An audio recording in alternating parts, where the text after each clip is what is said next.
Hey everyone! Are you frustrated with Snapchat something went wrong problem?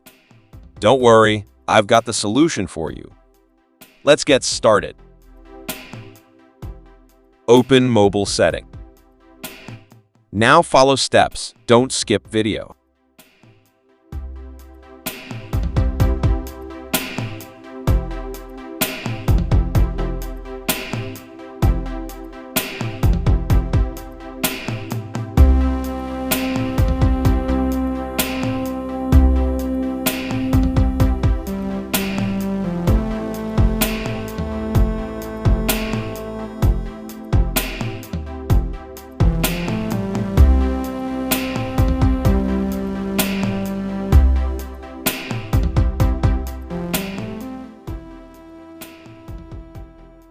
Update Snapchat app and then open.